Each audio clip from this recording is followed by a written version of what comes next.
You're not a victim of your circumstances. You're a volunteer.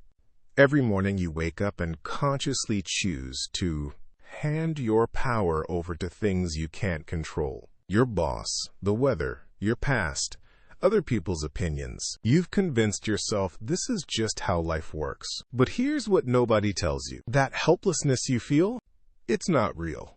It's a story you're telling yourself to avoid the terrifying responsibility of being free.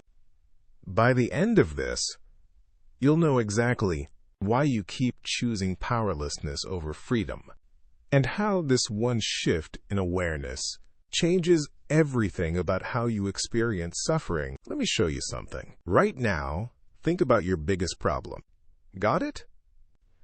Notice how you're thinking about it. I'm willing to bet you're seeing yourself as someone things are happening to. The victim of bad luck, difficult people, unfair circumstances. This isn't your fault.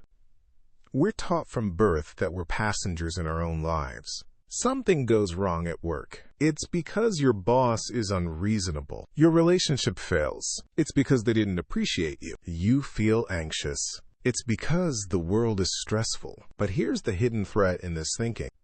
Every time you blame circumstances, you're actually choosing to be powerless.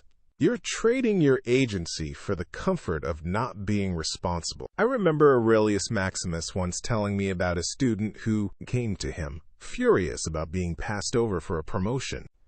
The man spent an hour listing every reason why the company was unfair, why his boss was incompetent, why the system was rigged against him. When he finished, Aurelius fixed him with those piercing steel blue eyes and asked one simple question.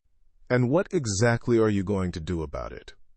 Quote, the student was stunned. He'd become so invested in being right about why he was a victim that he'd forgotten he had choices. This is the trap. When you identify as someone who things happen to, you stop looking for what you can actually control. You become addicted to the story of your own powerlessness because it protects you from the weight of responsibility. But victims and Stoics look at the exact same situation and see completely different realities. The victim sees obstacles. The Stoic sees training. The victim sees injustice. The Stoic sees indifference that requires no emotional response. The victim asks, why me? The Stoic asks, what now? Marcus Aurelius understood this perfectly when he wrote, you have power over your mind, not outside events. Realize this, and you will find strength. He wasn't talking about positive thinking or pretending bad things don't happen. He was pointing to something much more radical. He was saying that your experience of any situation is created by how you choose to think about it. Not what happens to you, but what you make it mean. Think about Marcus Vail for a moment. Before his transformation, he was trapped in victim thinking. Every setback was proof that life was against him. Every failure was evidence that he wasn't meant to succeed.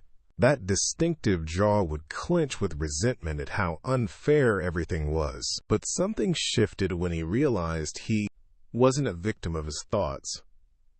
He was the thinker of them. He wasn't experiencing his emotions. He was creating them through his interpretations. This is where it gets interesting.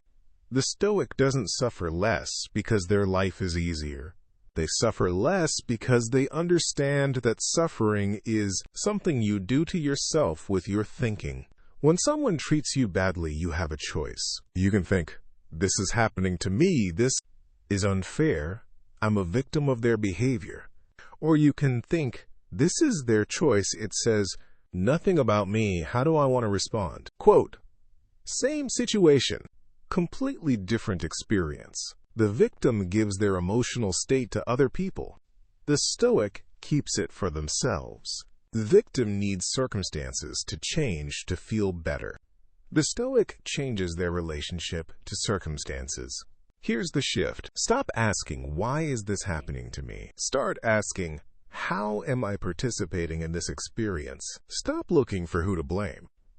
Start looking for what you can influence. When you catch yourself thinking like a victim, pause. Notice that you're making a choice about how to interpret what's happening.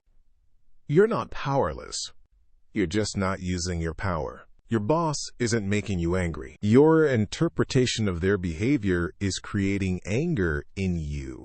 Traffic isn't ruining your day. Your expectation that traffic should be different is creating frustration. This isn't about denying that difficult things happen. It's about recognizing that you always have a choice in how you relate to what happens. The moment you stop needing to be right about being a victim, you start being free to be powerful. When Marcus Vail finally understood this, his whole posture changed.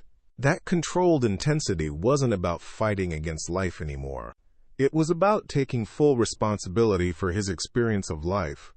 Start here. For the next week, every time you feel like a victim of circumstances, ask yourself one question. What would I do right now if I believed I had complete power over how I experience this situation? Quote, don't try to change what's happening. Change what you're making it mean. The victim waits for life to get easier. The Stoic gets stronger at handling whatever life brings. The victim hopes for fewer problems. The Stoic builds better responses to problems. You were never powerless.